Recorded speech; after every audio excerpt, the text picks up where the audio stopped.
नमस्कार दोस्तों, आज का हमारा टॉपिक है अम्ल, क्षार एवं लवण। बोर्ड परीक्षा के दृष्टिकोण से काफी सरल और काफी इंपॉर्टेंट टॉपिक है ये।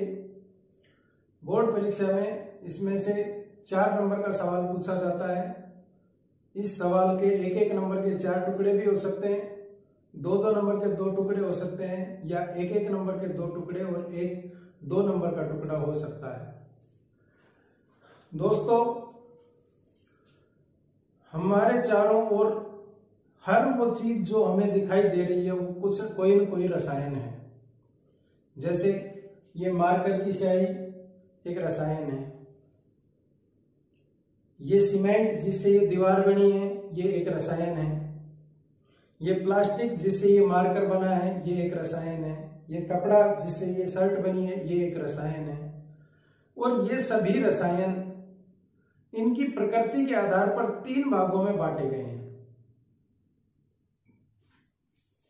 पहला अम्ल, दूसरा क्षार, तीसरा लवण। अम्ल किसे कहेंगे? सबसे पहले बात करते हैं अम्ल की।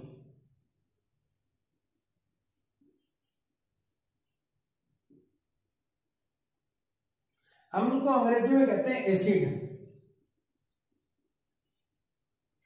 ये एसिड शब्द लैटिन भाषा के एसिडस शब्द से बना है।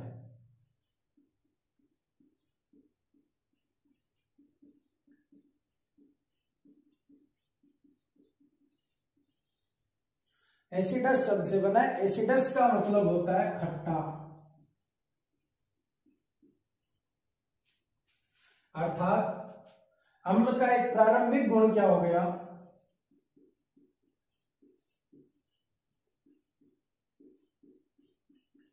अम्ल का एक प्रारंभिक गुण हो गया कि अम्ल स्वाद में खट्टे होते हैं।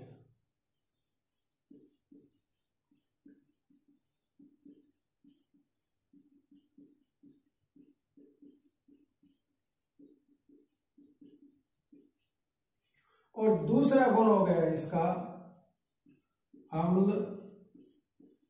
नीले लिटमस को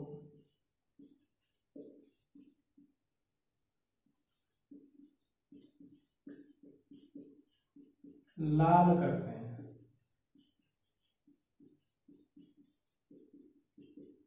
अम्ल नीले लिटमस को कैसा कर देते हैं? लाल।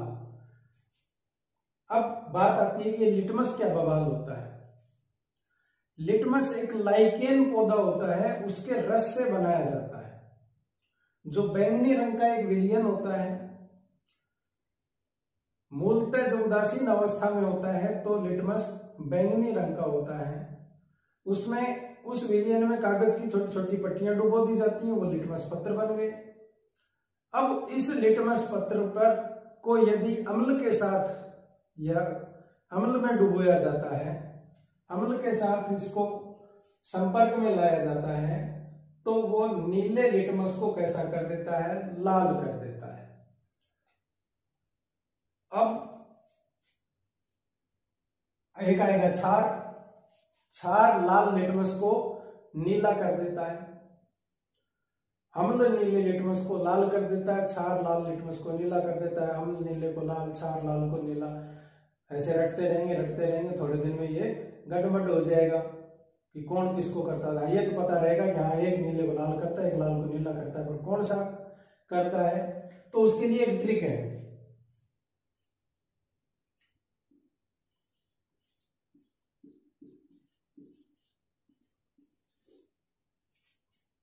ये लड़कों का नाम होता है अनिल।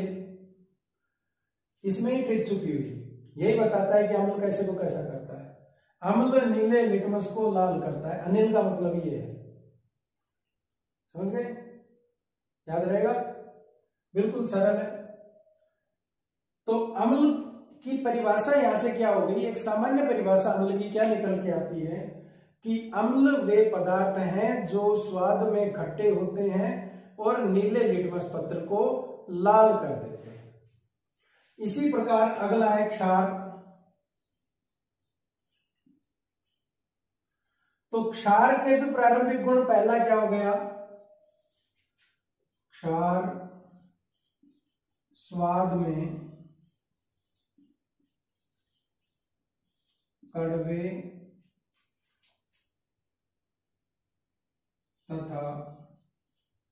साबुन जैसे चिकने होते हैं।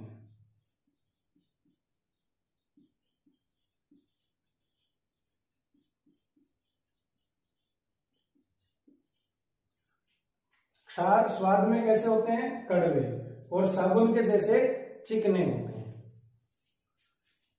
दूसरा, क्षार लाल लिटमस को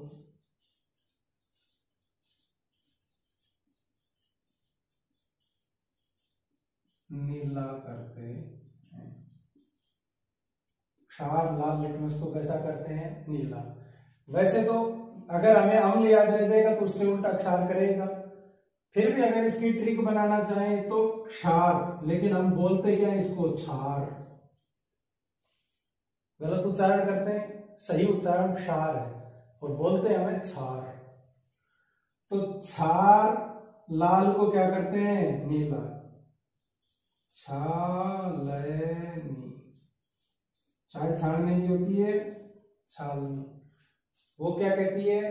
क्षार लाल को नीला करते हैं। किसको? लाल को? लिटमस पत्र। ठीक। तो क्षार की एक सामान्य परिभाषा बनके क्या आ जाती है कि क्षार वे पदार्थ हैं जो स्वाद में कड़वे होते हैं तथा साबुन की तरह चिकने होते हैं और लाल लिटमस पत्र को नीला कर देते हैं। ये क्षार की परिभाषा होगी। एक्चुअल में ये क्षारक होते हैं। क्षार वे होते हैं, वे क्षारक जो जल में घुलनशील होते हैं उनको क्षार कहते हैं। वे क्षारक जो जल में घुलनशील होते हैं उनको क्या कहते हैं? क्षार कहते हैं। ये शब्द यहां पर क्षारक आना चाहिए, लेकिन आम बोलचाल में क्षारक को क्षार के रूप में ही प्रयोग कर लेते हैं। अगला है लवण।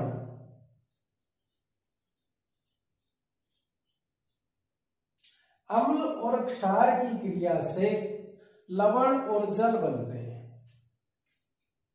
ये अम्ल प्लस इसके साथ किसकी क्रिया करवा दी? क्षार की क्रिया करवा दी, तो क्या बन जाएगा? लवण बन जाएगा और जल बन जाएगा। तो अम्ल और क्षार की क्रिया से बनने वाले पदार्थ लवण कहलाते हैं।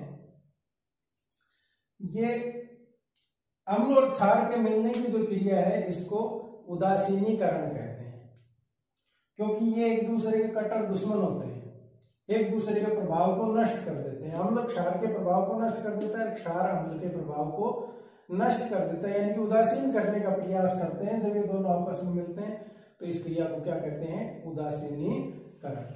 इसके बारे में उदाहरण ले लेते हैं। अम्ल के उदाहरण जैसे HCl, H2SO4, HNO3। हाइड्रोक्लोरिक अम्ल, ये हाइड्रोजन है, ये क्लोरीन है, क्या हो गया? हाइड्रोक्लोरिक अम्ल। ये सल्फ्यूरिक अम्ल, और ये है नाइट्रिक अम्ल। ये नाइट्रेट है, नाइट्रोजन से बना हुआ नाइट्रेट है, नाइट्रेट के कारण से नाम क्या हो गया? नाइट्रिक अम्ल। इसी तरह क्षार के उदाहरण है NaOH, KOH, CaOH का होल ट्वाइस,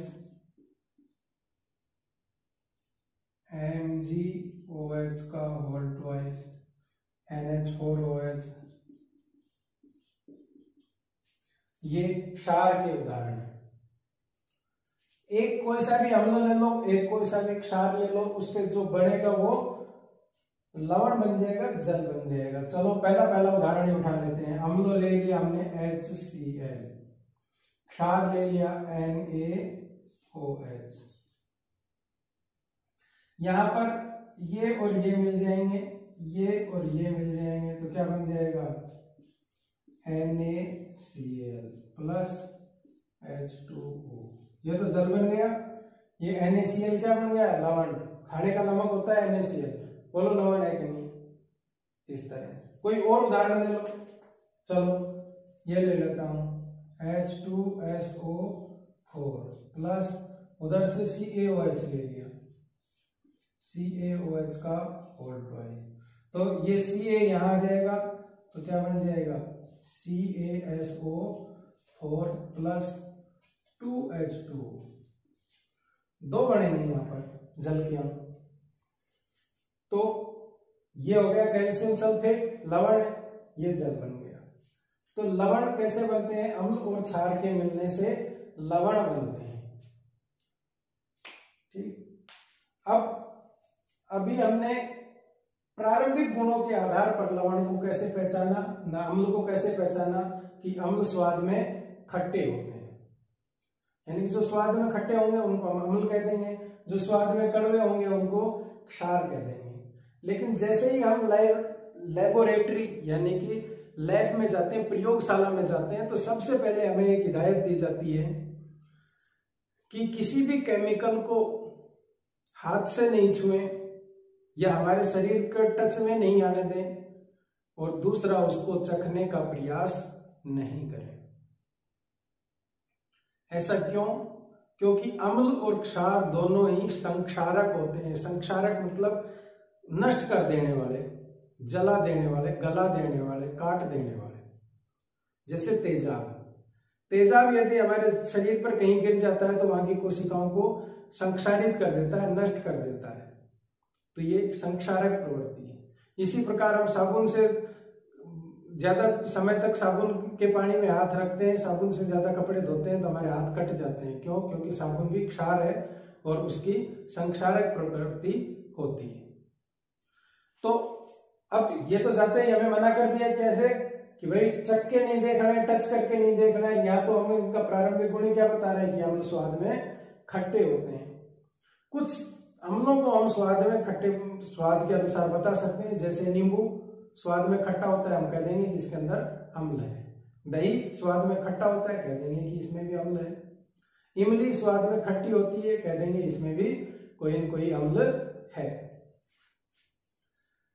तो कुछ को चख के बता सकते हैं, ज्यादातर को चखकर नहीं बता सकते हैं, क्योंकि वो संक्षारक होते हैं, हमारे शरीर को हानि पहुंचा सकते हैं। इसलिए ये प्रारंभिक वाली जो परिभाषा थी ये तो क्या हो गई,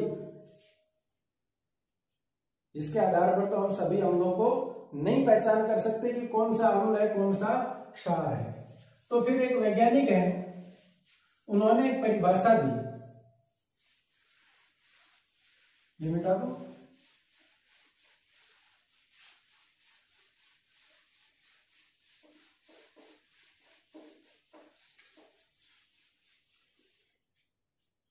एक वैज्ञानिक है, नाम है आर्रेनियस।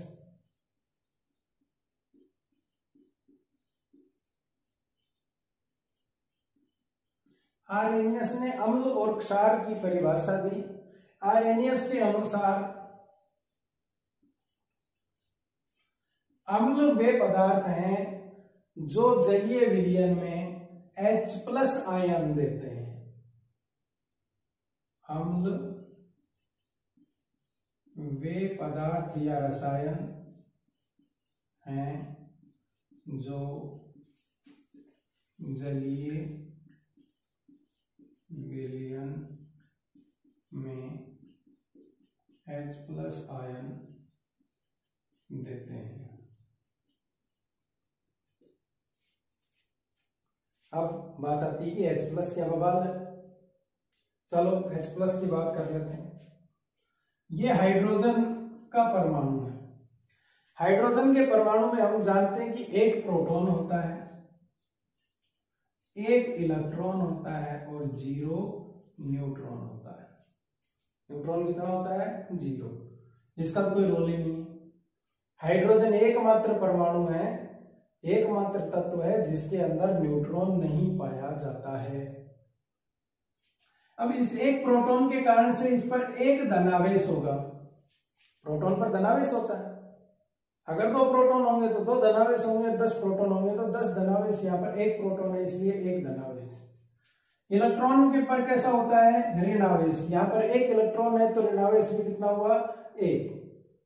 और हम गणित में काफी बार पढ़ा है हमने, और गणित के आधार पर हम जानते हैं कि 1 + 1 को नष्ट कर देता है, खत्म कर देता है, 0 कर देता है। जैसे +5 और माइनस का 5 जोड़ो कितना आएगा 0, प्लस का 1 माइनस का 1 जोड़ो कितना आएगा 0, ये प्लस का 1 माइनस का 1 जोड़ा कितना आया 0। यानी कि इस हाइड्रोजन परमाणु पर कैसा आवेश है, 0 आवेश है, कोई आवेश नहीं है। समझ गए? तो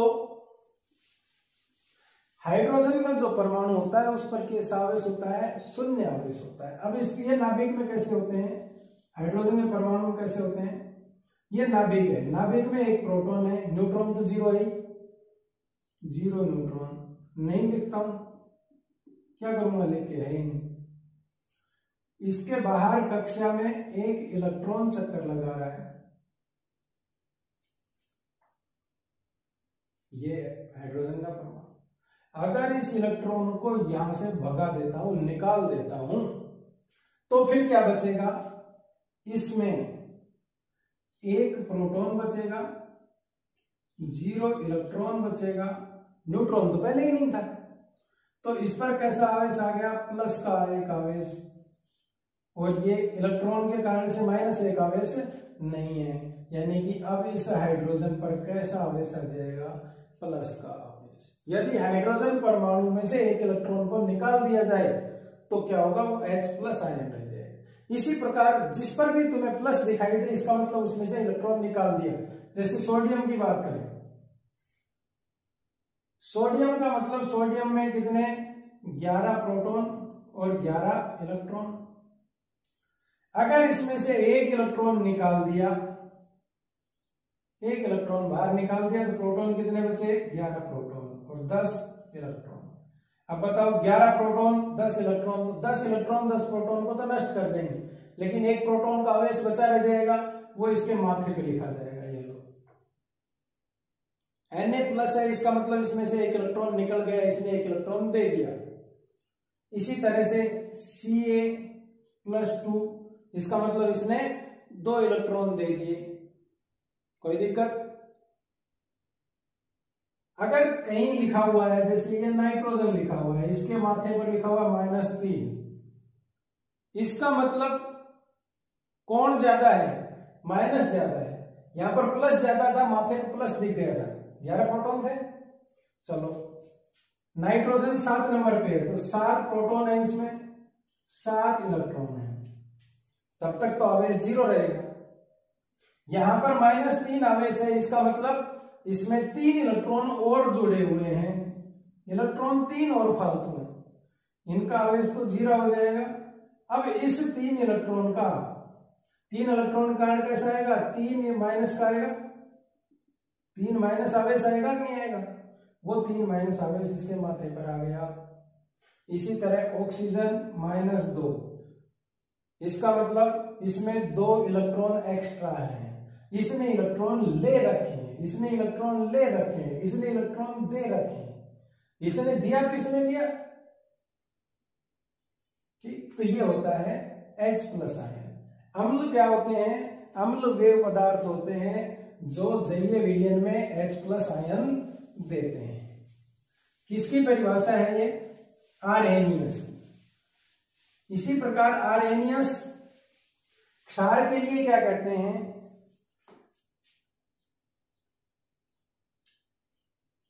क्षार के लिए कहते हैं कि वे पदार्थ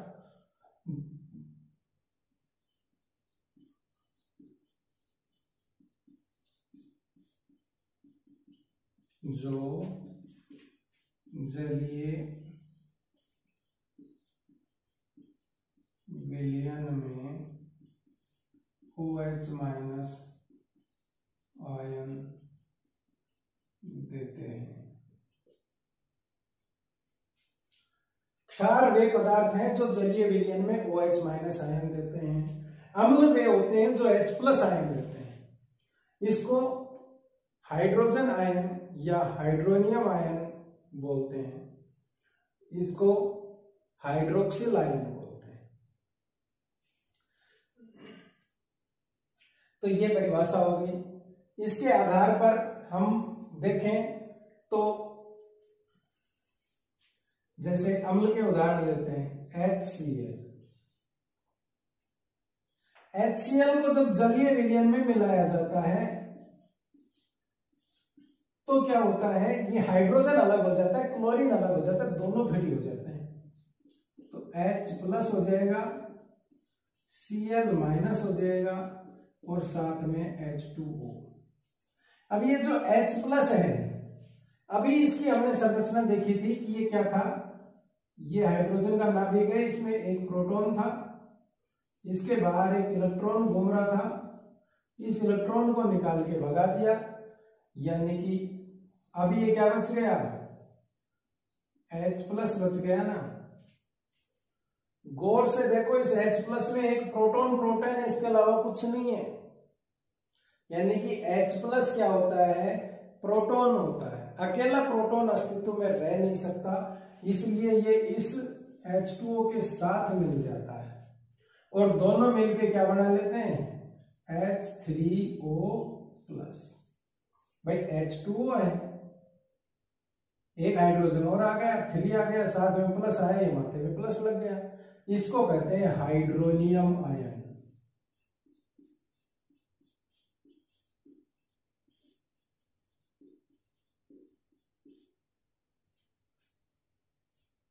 तो देखो, ये हाइड्रोक्लोरिक अम्ल था, जलीय विलयन में H प्लस आयन दे दिया था कि नहीं दे दिया था, वो बात अलग है, बाद में H2O के साथ मिल गया, लेकिन दे दिया। तो HCl क्या है, अम्ल है, किसके अनुसार, आर्हेनियस के अनुसार।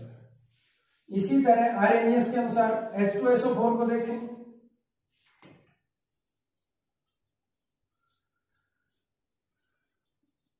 तो इसका टूट कर क्या बन जाएगा, 2 हाइड्रोजन टूट जाएंगे इसमें से, प्लस SO4 माइनस 2 हो जाएगा और ये H2O, और इसके साथ ये H2O मिल मिला के क्या बना लेगा, H3O प्लस, हाइड्रोनियम आयन के रूप में बन जाएंगे।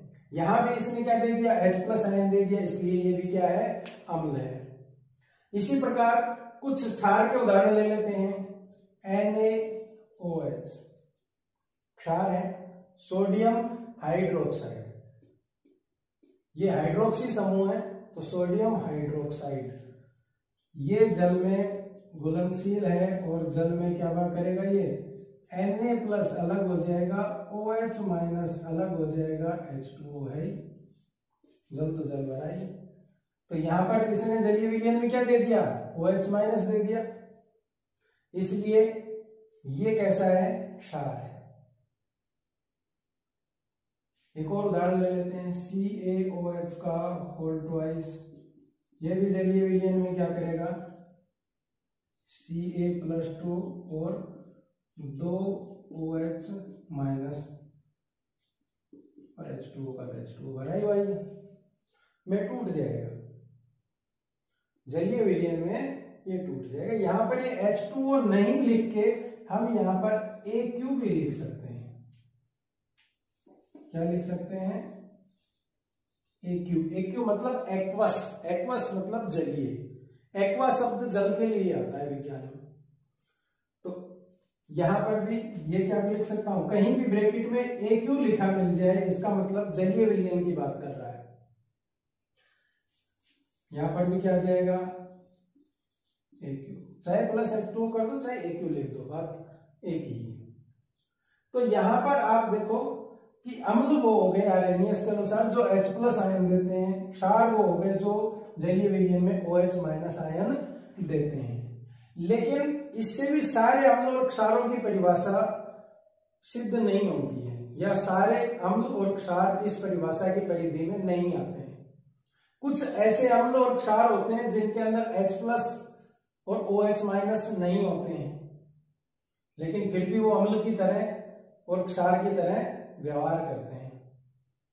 उनकी परिभाषा आर्हेनियस के अनुसार नहीं दी जा सकती, आर्हेनियस की परिभाषा के अनुसार उनको वर्गीकृत नहीं किया जा सकता, सिद्ध नहीं किया जा सकता है। तो अगले एक वैज्ञानिक और आए, उन्होंने इस परिभाषा को थोड़ा और आगे बढ़ाया,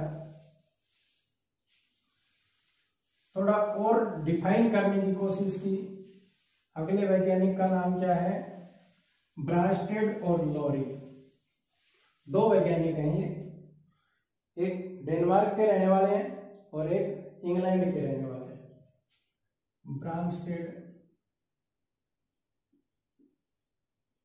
और लोरी। ब्रांस्टेड और लोरी के अनुसार अम्ल वे हैं, इन्होंने अम्ल की क्या परिभाषा दी, अम्ल वे हैं जो जलीय विलयन में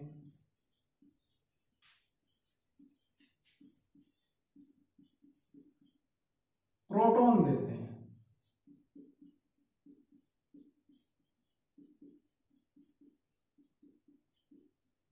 क्या देते हैं, प्रोटॉन। अभी याद करो, हाइड्रोजन का जो H+ था, इसमें क्या बचा था, केवल प्रोटॉन ही तो बचा था नाभिक में, इलेक्ट्रॉन तो निकल गया था, यानी कि H+ ही क्या होता है, प्रोटॉन होता है। इन्होंने परिभाषा में चिपका दिया, कोई बात नहीं, अपन भी ऐसा ही चिपका देंगे, परीक्षा में आएगा तो। क्षार क्या करते हैं, क्षार वे हैं जो जलीय विलयन में प्रोटॉन लेते हैं। तेरी, हम तो सोचा पता नहीं कितनी खतरनाक परिभाषा होगी, नाम दो जने मिल रखे हैं तो पता नहीं कितनी खतरनाक परिभाषा होगी, कुछ नहीं है। अम्ल वे हैं जो प्रोटॉन देते हैं, क्षार वे हैं जो लेते हैं, खत्म बात। तो इन्होंने फिर किसकी क्या किया, संयुग्मी अम्ल और संयुग्मी क्षार की अवधारणा दी, क्योंकि अगर दो हैं तो एक ले रहा होगा तो दूसरा दे रहा होगा, और एक दे रहा है तो दूसरा ले रहा होगा, यानी कि एक संयुग्मी अम्ल होगा और एक संयुग्मी क्षार होगा। जैसे उदाहरण देता हूं, इन्होंने किसकी बात कही, संयुग्मी अम्ल व संयुग्मी क्षार के बारे की बात कही है। चलो, ये हाइड्रोजन है और इसके साथ ये A लिख दिया, एसिड का A, ठीक, प्लस इसके साथ लिख दिया ये बेस का B। तो अब क्या होगा, ये अम्ल है, इसका मतलब ये प्रोटॉन देगा, ये क्षार है, इसका मतलब प्रोटॉन लेगा। ये क्या है, अम्ल है, और ये क्या है, क्षार। ये प्रोटॉन देगा इसलिए अम्ल है, ये प्रोटॉन लेगा इसलिए क्षार है। तो आगे क्या बन जाएगा, एक पर तो माइनस आ जाएगा, क्यों, क्योंकि हाइड्रोजन जो है, हाइड्रोजन के पास एक इलेक्ट्रॉन था अपना, और ये अम्ल, इसका एक बच्चा था, और इसके अपने थे जो थे कि कितने, जितने भी थे। अब ये रात को सोते सोते भाग गया और ये अपना बच्चा इसके पास छोड़ गया, ये इलेक्ट्रॉन इसके पास छोड़ गया, और इलेक्ट्रॉन पर कैसा आवेश होता है, माइनस का, तो ये इसके माथे पर रहेगा कि नहीं रहेगा, ये रहा, ए के माथे पर माइनस, प्लस, ये खुद भागा तो खुद पे कैसा आवेश आ जाएगा, प्लस का, ये तो छोड़ के भाग गया ना इसको, एक इलेक्ट्रॉन तो छोड़ के भाग गया, प्रोटॉन, प्रोटॉन लेके भागा, प्रोटॉन का आवेश इसके माथे पे आ गया। अब ये भाई साहब इसके साथ आ जाएगा, तो क्या आ जाएगा, Hb, और इसके ऊपर कैसा आ जाएगा, प्लस का निशान आ जाएगा। ये अम्ल हो गया, ये क्षार हो गया। अब बताओ, इसके पास ये क्या करेगा, आगे कोई देगा तो लेगा ना प्रोटॉन, अगर प्रोटॉन लेगा इसका मतलब ये क्या हो गया, क्षार, और ये अब क्या करेगा, H+ दे सकता है, क्योंकि है इसके पास प्रोटॉन, तो जरूरत पड़ेगी तो ये दे सकता है, इसका मतलब ये क्या हो गया, अम्ल है, इसका ही ये क्या है, इसी का तो है भाई, ये A ही था, इसने H+ दे दिया, तो इस अम्ल का ये क्षार कैसा है, संयुग्मी क्षार है, इस अम्ल का ये A- संयुग्मी क्षार है, और इस क्षार का ये क्या है, संयुग्मी अम्ल है। ये संयुग्मी क्षार है, ये संयुग्मी अम्ल है। ठीक, आर्हेनियस ने ये अवधारणा बताई। इसके आधार पर इन्होंने जो कुछ बच गया था उधर उसको भी परिभाषित करने में मदद हुई, मिली। जैसे उदाहरण देता हूं मैं कि ये लिया जल और इसके साथ ये लिया NH3 अमोनिया।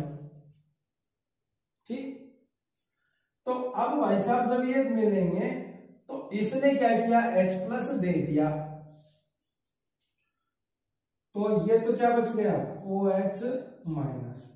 इसमें क्या था, HOH, इस तरह से था, ये भाग गया, तो क्या बच गया, OH-।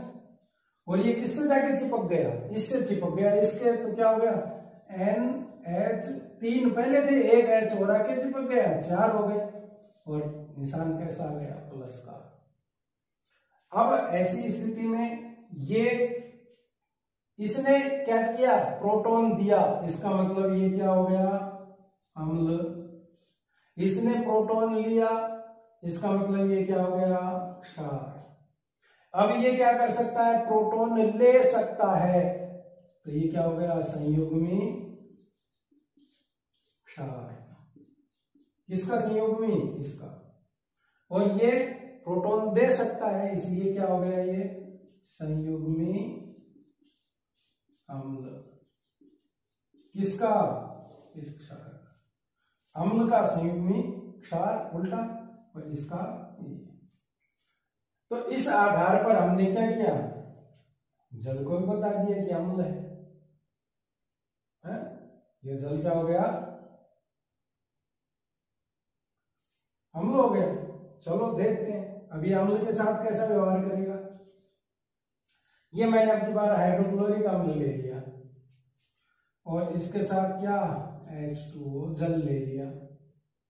अब की बार ये देगा, देने के लिए इसके पास भी है हाइड्रोजन, इसके पास भी है, लेकिन दोनों में से जो ठंडा होगा वो देगा,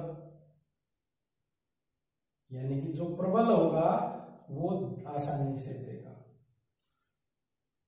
तो ये क्या करेगा, H+ दे देगा, तो क्या बच जाएगा इधर, Cl- प्लस H3O+। तो ये तो हो गया अम्ल, ये हो गया क्षार, ये हो गया संयुग्मी अम्ल, और ये हो गया संयुग्मी क्षार। ठीक, अब यहां पर ये दिक्कत आ गई कि अभी तो यहां पर ये H+ दे रहा था, अब ये H+ क्यों दे रहा है। तो इसके लिए मैं थोड़ा सा और बात कर लेते हैं प्रबल और दुर्बल की। अम्ल सारे बराबर नहीं होते हैं, कुछ प्रबल अम्ल होते हैं, कुछ दुर्बल अम्ल होते हैं। प्रबल अम्ल किसको कहेंगे, दुर्बल अम्ल किसको कहेंगे। इसी प्रकार क्षार भी प्रबल क्षार होते हैं और दुर्बल क्षार होते हैं। दो वैज्ञानिकों की परिभाषाएं पढ़ चुके, आर्हेनियस की और ब्रांस्टेड-लोरी की। आर्हेनियस ने क्या कहा, अम्ल वे हैं जो जलीय विलयन में H+ आयन देते हैं, क्षार वे हैं जो जलीय विलयन में OH- आयन देते हैं। ब्रांस्टेड-लोरी ने कहा कि अम्ल वे हैं जो जलीय विलयन में प्रोटॉन देते हैं, और क्षार वे हैं जो जलीय विलयन में प्रोटॉन लेते हैं। अब बात करते हैं प्रबल अम्ल और प्रबल क्षार की। प्रबल अम्ल वे अम्ल जो जलीय विलयन में अधिक H+ आयन देते हैं, प्रबल अम्ल कहलाते हैं। वे अम्ल जो जलीय विलयन में अधिक H+ आयन देते हैं, प्रबल अम्ल कहलाते हैं। यानी कि आते ही पूरे टूट जाते हैं। जैसे HCl की हमने बात की, जैसे ही जल में मिलेगा हाइड्रोजन अपनी मस्ती में मस्त और क्लोरीन अपनी मस्ती में मस्त, आते ही टूट जाएगा। तुरंत H+ दे दिया, बाट में ही बैठा था कि कैसे भी जल मिले, क्योंकि जलीय विलयन में देंगे, कैसे भी जल मिले, मिलते ही क्या करूंगा मैं, इस हाइड्रोजन से छुटकारा पाऊंगा, प्रबल अम्ल हो गया। H2SO4 ये भी बिल्कुल तैयार ही बैठा है, ये लो दो दो दे मारेगा। HNO3 ये भी क्या करेगा, जाते ही H प्लस दे देगा, NO3 माइनस में टूट जाएगा जलीय विलयन में, तुरंत दे देते हैं, इसलिए ये कैसे हैं, प्रबल अम्ल है। दुर्बल अम्ल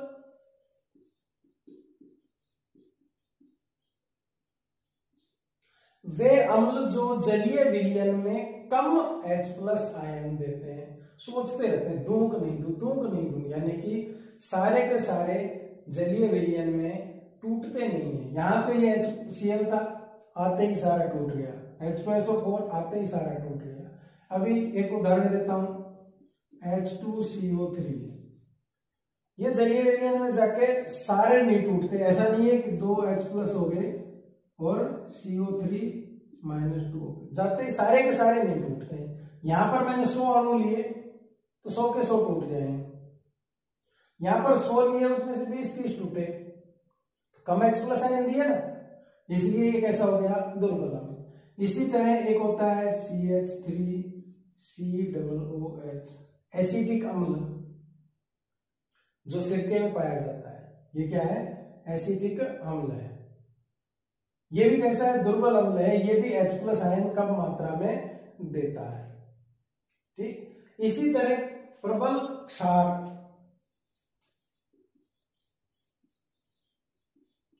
वे क्षार जो जलीय विलयन में अधिक मात्रा में OH माइनस आयन देते हैं। अधिक मात्रा में क्या देंगे ये, OH माइनस, जैसे NaOH, जैसे ही आया आते ही Na फ्री, OH अलग घूमो, जलीय विलयन में आते ही पूरे टूट गए, OH आयन ज्यादा दे दिए, प्रबल क्षार हो गया। KOH,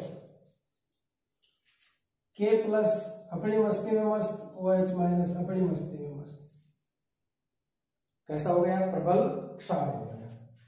इसी तरह दुर्बल क्षार किसको कहेंगे,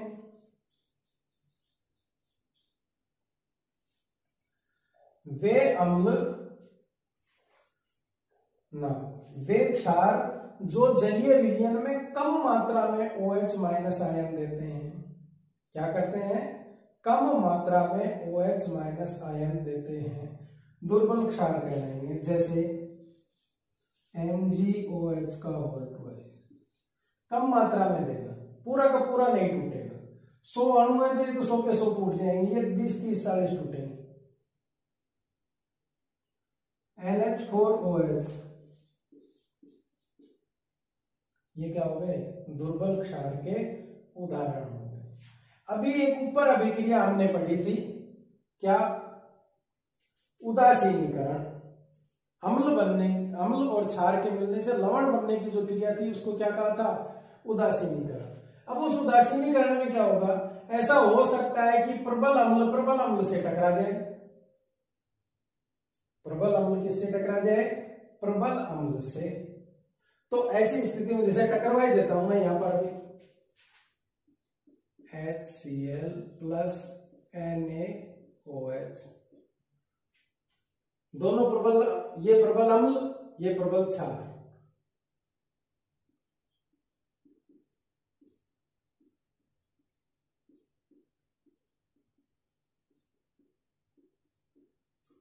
तो आगे जो लवण बनेगा और साथ में जल बनेगा, सीधी सी बात है। तो लवण बन गया NaCl प्लस H2। ये NaCl की प्रकृति कैसी होगी इस लवण की, दोनों, ये भी ताकतवर ये भी ताकतवर, दोनों एक दूसरे के प्रभाव को नष्ट कर देंगे, यानी कि ये लवण कैसा होगा, उदासीन लवण होगा।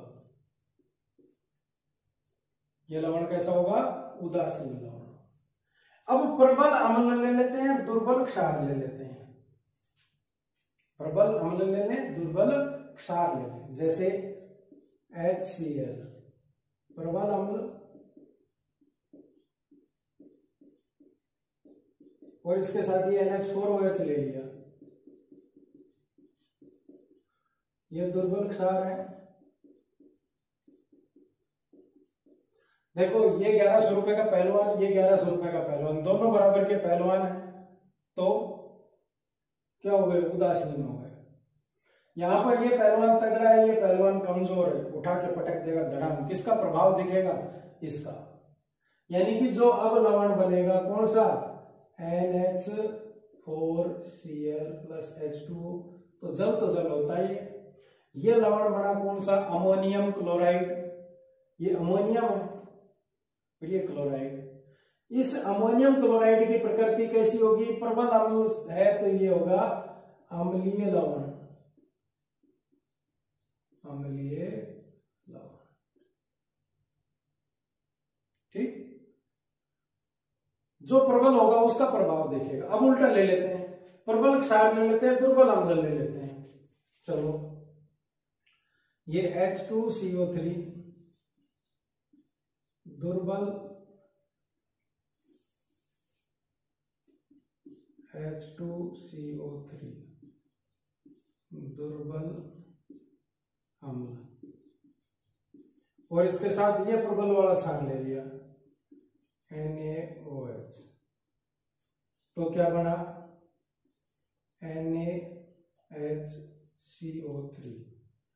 + H2O। ये हो गया सोडियम बाइकार्बोनेट, जिसको मीठा सोडा बोलते हैं। तो ये यहां पर ये कौन है, प्रबल क्षार है।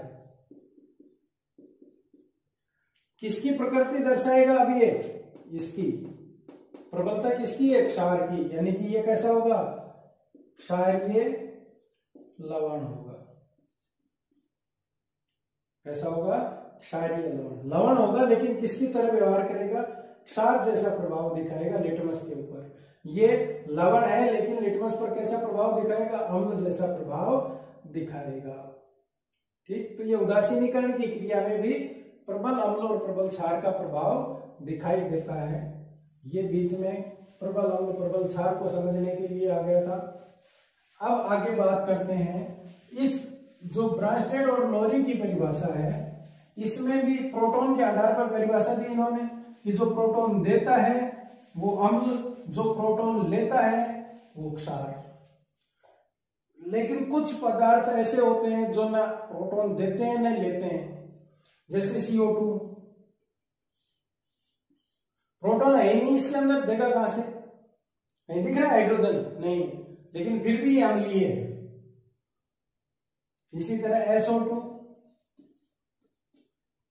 BF3, इनके अंदर कहीं भी H+ आयन नहीं दिखाई दे रहा, प्रोटॉन नहीं दिखाई दे रहा, लेकिन फिर भी ये क्या है, अम्ल है। तो इनके ये भी ब्रांस्टेड लोरी की परिभाषा में नहीं आए, अर्थात ब्रांस्टेड और लोरी की परिभाषा भी सभी अम्लों को परिभाषित करने में असफल रही। तो अब तीसरे एक वैज्ञानिक और आ गए, कौन, लुईस।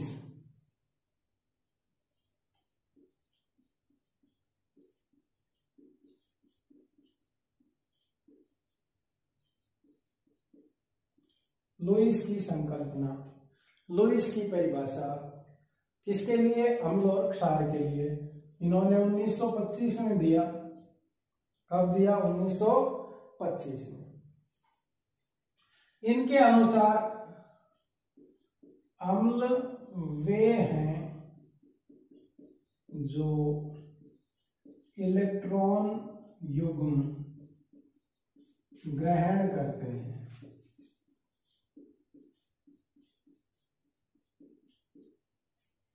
और क्षार वे हैं जो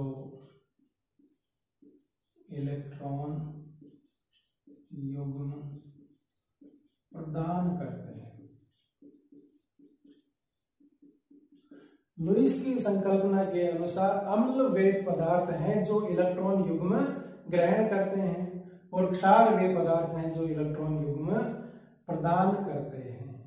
देखो तीनों परिभाषाओं में कान किसी में इधर से पकड़ रखा है, किसी में इधर से पकड़ रखा है। पहली परिभाषा में कहा कि अम्ल वे हैं जो H+ आयन देते हैं। फिर हमने देखा कि अरे तेरी का H+ आयन तो वही है प्रोटॉन। ब्रांस्टेड एंड लोरी ने क्या चिपका दिया, कि अम्ल वे हैं जो प्रोटॉन देते हैं, क्षार वे हैं जो प्रोटॉन लेते हैं।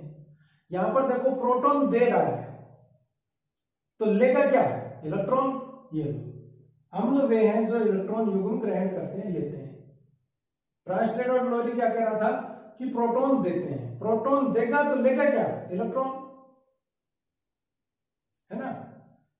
ब्रांस्टेड और लोरी क्या कह रहा था कि क्षार वे हैं जो प्रोटॉन लेते हैं तो देगा क्या, प्रोटॉन का उल्टा, इलेक्ट्रॉन। तो क्षार वे हैं जो इलेक्ट्रॉन युग्म प्रदान करते हैं, किसके अनुसार, लुईस की संकल्पना के अनुसार। जैसे अभी हमने उदाहरण लिखा था BF3। पहले एक चीज ये समझ लेते हैं कि ये इलेक्ट्रॉन युग्म है क्या। जैसे एक नाइट्रोजन है, नाइट्रोजन में 7 प्रोटॉन है और 7 इलेक्ट्रॉन है, ठीक। इसमें ये नाइट्रोजन के 7 इलेक्ट्रॉन कैसे हैं, ये नाभिक है, नाभिक में 7 प्रोटॉन है, 7 न्यूट्रॉन है, न्यूट्रॉन भी होंगे। इसकी पहली कक्षा में 2 इलेक्ट्रॉन घूम रहे हैं, 7 इलेक्ट्रॉन में से 2 तो पहली कक्षा में हो गए, बच गए 5, वो कौन सी में होंगे, इसकी दूसरी कक्षा में, 1 2 3 4 और ये 5, ठीक। कोई भी परमाणु ये प्रयास करता है कि उसकी सबसे बाहर वाली कक्षा फुल भर जाए या बिल्कुल खाली हो जाए, संयोजकता का नियम ये कहता है। तो इसको खाली करने के लिए, बाहर वाली कक्षा खाली करने के लिए 5 किसी को देने पड़ेंगे, 1 2 3 4 5, ये किसी को दे दे, खाली हो जाएगी।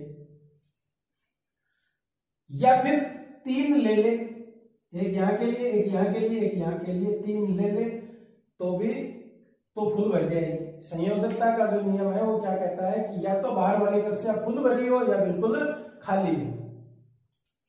तो उसके लिए ये भाई साहब क्या करेंगे, इसके साथ मान लो आ गया सामने हाइड्रोजन, कौन आ गया, हाइड्रोजन। हाइड्रोजन में क्या है, 1 प्रोटॉन है, 1 इलेक्ट्रॉन है, ये हाइड्रोजन का नाभिक, इसमें 1 प्रोटॉन और इसकी कक्षा के बाहर 1 इलेक्ट्रॉन।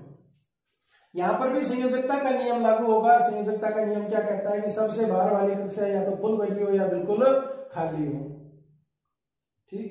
यहां पर सबसे बाहर वाली कौन सी है, पहली ही सबसे बाहर वाली है, और पहली कक्षा में इलेक्ट्रॉन कितने आ सकते हैं, 2। तो इसकी फुल कब भर जाए, इसके लिए एक और का जुगाड़ हो जाए, यानी कि एक मिल जाए तो इसका काम बन जाए, या कोई एक ले ले इसका तो भी काम बन जाए, बिल्कुल खाली हो जाएगी। इधर ये कह रहा है कि भाई साहब मेरे पास 5 है, मेरे को 3 चाहिए, इसको घूमता घूमता हाइड्रोजन मिल गया, क्योंकि हाइड्रोजन की भी तो कुलबुलाहट है, उसका भी तो खाली पड़ा है।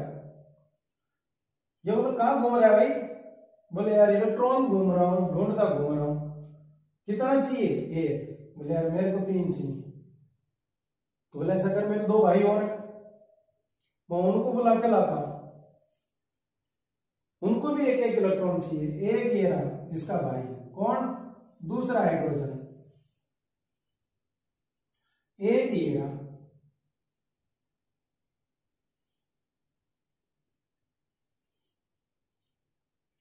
हम तीनों भाई क्या करेंगे, तेरे साथ साझा कर लेंगे, हैं, और साझा किस आधार पे कि देखो मेरे को 2 गिनाने हैं, तो कोई आके पूछेगा कि भाई बता तेरा बाहर वाली कक्षा फुल है क्या, संयोजकता नियम का पालन कर रहा है, बोला कर रहा हूं पालन। कहां कर रहा है, बता तेरे 2 इलेक्ट्रॉन होने चाहिए, कहां है, बोले साहब एक ये रहा, एक ही ये रहा, गिन लो 2 है। इससे पूछा अच्छा तेरा, ये रहा, इससे पूछा तेरा, बोले ये रहा, अच्छा बीच वाला फंस गया।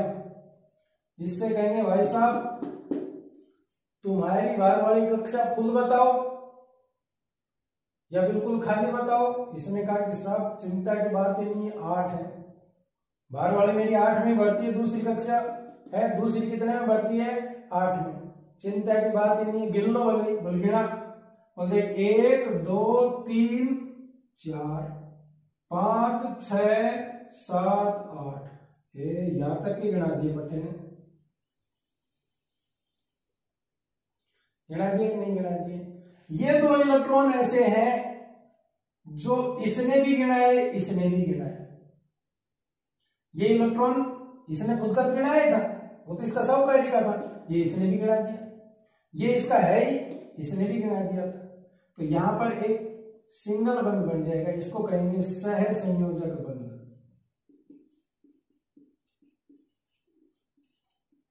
क्या कहेंगे? यहां पर भी कौन सा बन जाएगा? सह संयोजक बंध। यहां पर भी क्या बन जाएगा? सह संयोजक बंध। इसकी बाहर वाली कक्षा में कितने इलेक्ट्रॉन थे? 5, जिनमें से 3 तो साझा करने के काम आ गए, ये 2 कैसे बच गए? किसी के साथ युग्मित नहीं हुए, किसी के साथ काम नहीं आए, इसको कहेंगे अयुग्मित इलेक्ट्रॉन।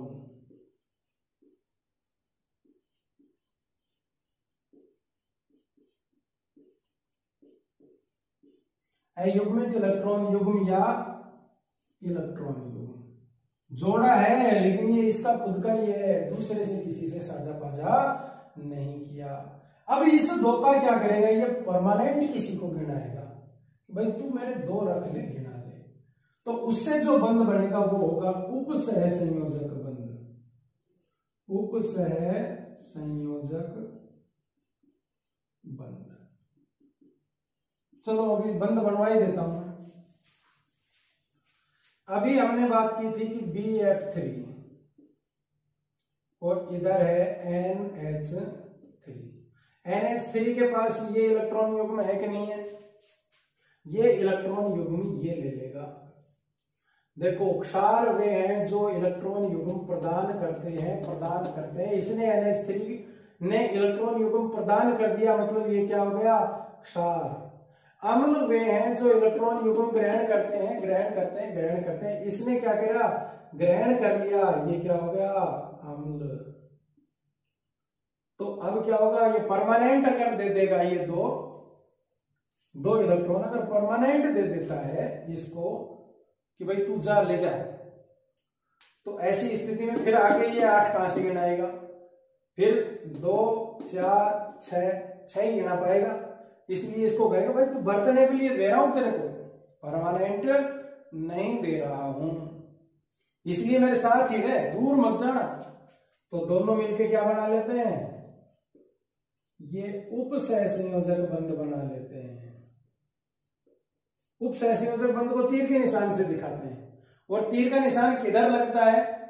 जिधर से इलेक्ट्रॉन दिया है, जिसने इलेक्ट्रॉन लिया है उसकी तरफ सिर का निशान सिर होगा तीर का, और जिसने दिया उधर पूंछड़ी होगी। इधर से इधर आया ना इलेक्ट्रॉन युग्म, तो ये कौन सा बन गया? उपसह संयोजक बंध इनके बीच में बन गया। इस आधार पर हमने BF3 की अम्लीयता को भी क्या कर दिया? साबित कर दिया। इसी तरह CO2 की बात करें, CO2 में भी इलेक्ट्रॉन युग्म होते हैं देने के लिए, तो लुईस की संकल्पना के अनुसार उसको भी हम क्या कर सकते हैं? परिभाषित कर सकते हैं। तो इस आधार पर हम उन सबको जो अम्ल की तरह व्यवहार करते हैं सबको क्या कर सकते हैं? लुईस की संकल्पना के आधार पर सबको परिभाषित कर सकते हैं। जैसे कोई इलेक्ट्रॉन ऋणात्मक आवेश है, मतलब वो क्या करेगा? इलेक्ट्रॉन दे सकता है, इलेक्ट्रॉन युग्म दे सकता है, तो वो कैसा होगा? क्षार की तरह कार्य करेगा। ठीक, जैसे OH- ऋणात्मक आवेश है, ये इलेक्ट्रॉन दे सकता है, क्षार। Cl- इलेक्ट्रॉन दे सकता है, क्षार। अभी देखा था हमने अभिक्रिया में HCl प्लस H2O, तो क्या बना था? Cl- plus H3O plus. तो ये तो था अम्ल, और ये इसका क्या बना था? संयुग्मी क्षार बना था कि नहीं बना था? बताओ, माइनस है, क्षार ही होना चाहिए, फिट बैठ रहा है। इसी तरह से ये प्लस का आवेश है तो ये कैसा होगा, अम्ल। तो धनात्मक आवेश किसकी तरह व्यवहार करेंगे, लुईस अम्ल की तरह। ऋणात्मक आवेश किसकी तरह व्यवहार करेंगे, लुईस क्षार की तरह। ठीक, जिनमें अपूर्ण अष्टक हो, बाहर वाली कक्षा फुल नहीं भरी हो 8 की, वो क्या कहेगा, इलेक्ट्रॉन दे दे, इलेक्ट्रॉन दे दे। वो किसकी तरह कार्य करेगा, इलेक्ट्रॉन ग्रहण कर लेगा, अम्ल की तरह कार्य करेगा। यानी कि लुईस अम्ल कौन कौन होंगे,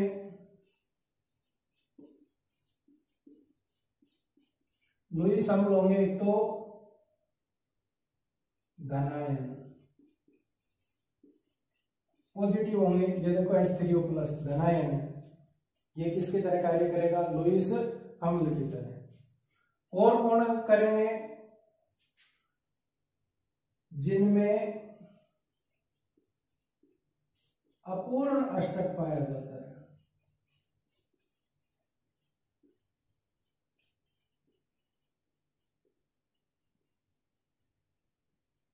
जैसे BF3,